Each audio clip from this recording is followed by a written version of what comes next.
Thank you, Deputy Speaker. And like the member for Lyons, I'm very supportive of this important reform. I'm very supportive of the re-establishment of a high-quality, high-integrity tribunal adjudicative function in Australia. We need it, and it's been missing, unfortunately, because of the actions and decisions made by the former government.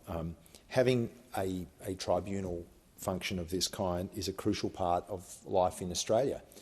It was a very good idea of Labor advocates back in the 70s, and it was implemented by the Fraser government to their credit. And there should be lots of things like that we can look at that are effectively conceived and then introduced and then established and then defended and maintained as a bipartisan matter. And I can't imagine that anyone would look at the role that this tribunal has provided and needs to provide and say, look, let's run that down, let's use that as our own kind of warehousing opportunity when it comes to people from our side of the political fence who have missed out on something and need a place to spend a few well-paid years.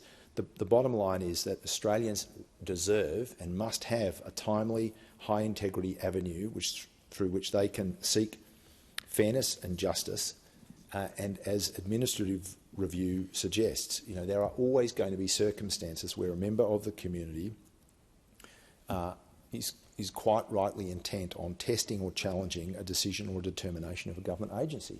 I mean, first and foremost, it's our role in government and as a parliament more broadly to make sure that the function and capacity and resources and morale of those agencies is as good as it can be, so that decisions are made of the highest quality in the first instance. But nothing is perfect. Nothing is perfect, and it will always be possible that something isn't quite perfect. And in any case, in order to have confidence in decisions that are made by government, and particularly by government agencies, when you have a tribunal, a review opportunity, that builds confidence. Some people will think that the determination that they've got isn't quite right, and they can go and test that, and that's an opportunity they should have. And in some cases they might be proved correct, and in some cases they won't be. But either of those outcomes builds greater trust in the system. As the member for Lyons said, there'll be lots of Australians who never have cause to think, I needed in the past to go off to the Administrative Appeals Tribunal, the AAT, or in future the Administrative Review Tribunal. But there's not an inconsiderable number of people who at some point will receive a determination that has a massive impact, a massive bearing on their circumstances, on their well-being, and will feel that it's in their interests to go and test that. And it could be for an age or a disability pensioner, it could be for an Australian veteran, it could be for a single parent, it could be for a migration or visa-related matter, or something to do with the Australian Tax Office or the NDIS. And you don't need much imagination to think about how a determination in one of those areas that is categorically not in your favour can have a massive impact, because it's basically about income support. It's about support for a person with disability and their broader family.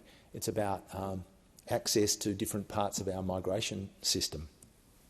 Decisions that don't go in the way that you'd expect in any of those areas are not small matters, and you should absolutely have the right to go and have them tested in a way that can properly be described as high integrity, transparent, efficient and timely. Now, unfortunately, because of the way that the AAT was run down under the previous government, that has not been the case. And so it's both the substance and the perception, and both of those things are important, of the way that the AAT worked, that fell into poor disrepair. It wasn't dealing with matters in a timely way, just to take that question. And the old saying, I don't know who it's attributed to, that justice delayed is justice denied. Again, when you think about what this covers, income support, disability support, if you have to wait forever and ever and ever in a circumstance where you may well have been cut off from one of the very few, if not only, sources of income that you have available to you, every single day that you remain cut off from that support is a massive problem for you.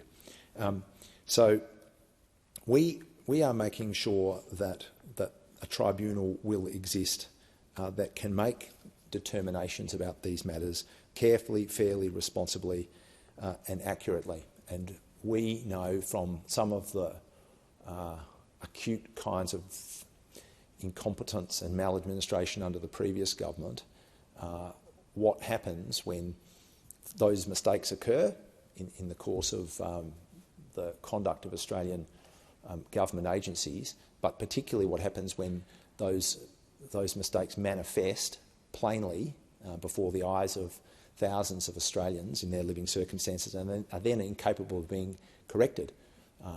And we saw that through the Robodebt fiasco. I mean, I hope that there's never again something as catastrophic in terms of scale and acute harm as the Robodebt fiasco. We can never forget that. We can never forget that. And as the member for Lyons said, in the way that the government has taken on the responsibility of putting a high quality, high integrity, transparent tribunal and adjudicative function back into the centre of Australian life, we've not done it by licking our finger and holding it up in the wind. We've done it with the guidance of some very serious reviews, 3 separate reviews that the member for Lyons mentioned. Core among them was the review into the Robodebt fiasco.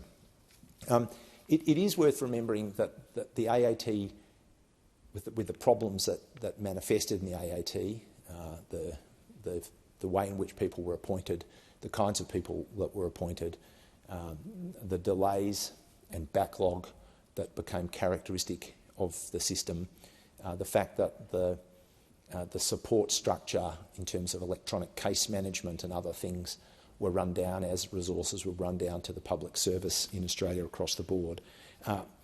It's important to remember that didn't just sort of happen as the years went by. That happened because decisions of the previous government. The previous government has never had much regard for Australia's public service, has always been looking to crunch Australia's public service into smaller and smaller pieces, outsource its work, underpay its staff, knock people's morale around, casualise roles within those sectors. And that is part of what happened to the AAT. It was certainly the case, like at the core of how the AAT did and the new ART will function is the people who take on very serious and sober responsibility of reviewing matters and making decisions, and to have a situation where you had a quite extraordinary proportion of people appointed to those roles who really were chosen on the basis of the way that they were affiliated with the government of the day, how they were affiliated with the Liberal and National parties. To have the situation where in one of the three one of the 3 terms of government, the ratio approached 1 in 3, and then in the Morrison government, the last term of the Liberal National government, it was nearly 4 in 10 people were being appointed to a tribunal who had a clear connection to or affiliation with the Liberal Party, and in many cases had gone into those roles, very well-paid roles, immediately after losing an election as a failed Liberal candidate or member, or coming adrift from a Liberal staffer position.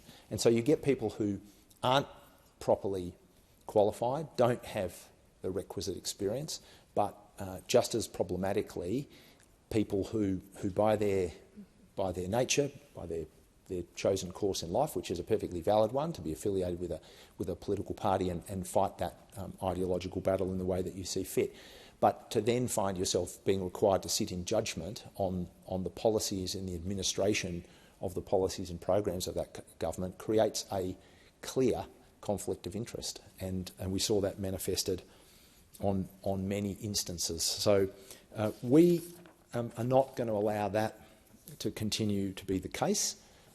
In barely 2 years of government, we've taken on the the clean-up task in a whole range of areas. This is one of them.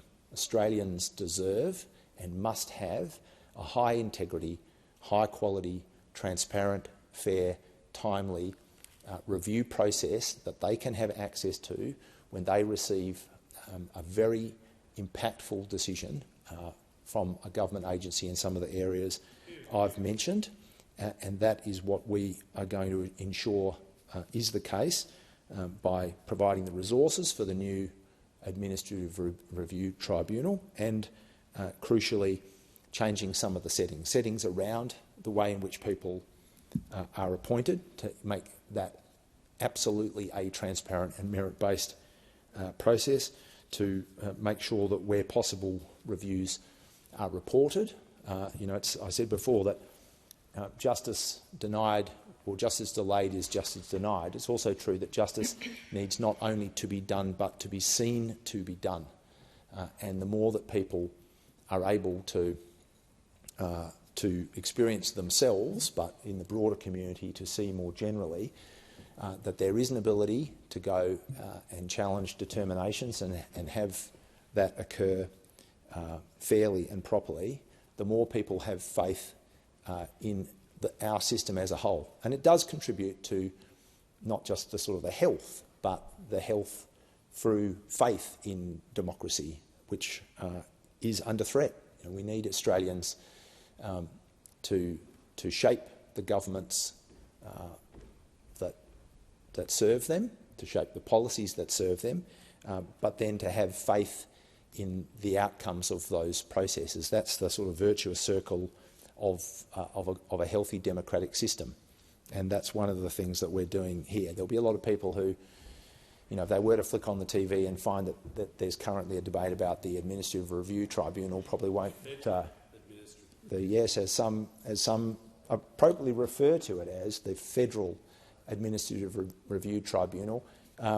They might not linger over the remote control all that long, but it is an important thing, and we are just going to focus our work as a Labor government on the flashy things, on the things that catch people's attention. We are doing work and making reform in dozens and dozens and dozens of areas. We're doing it in big areas like energy and climate. We're doing it, of course, with a laser-like and enduring focus on cost of living pressures, both in the immediate term and for the longer term benefit of the Australian community, as the Treasurer said today. But we're also going to focus on some areas of chronic neglect and dysfunction like this one, so that as we strengthen and improve the NDIS, it will still be the case that if a person gets a determination through that strengthened and improved and more sustainable agency that in their view isn't right, they will be able to go and challenge that determination. As we improve the circumstances for people who rely on income support by making changes so that single parents get significantly more support than they did previously.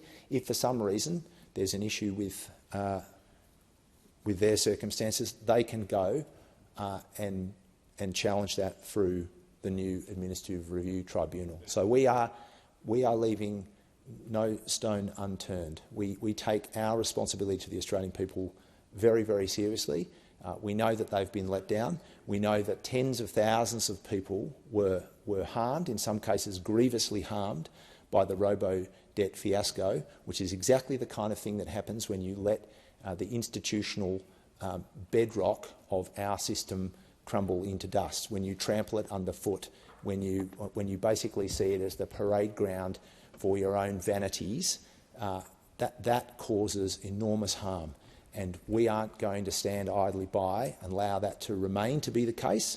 We are going to step into every significant area of government administration and make it work for the Australian people, make it fairer, make it higher quality, make it more transparent, make it more timely. All the things that Australians have a right to expect, that is what we are going to do in their service as the Albanese Labor government.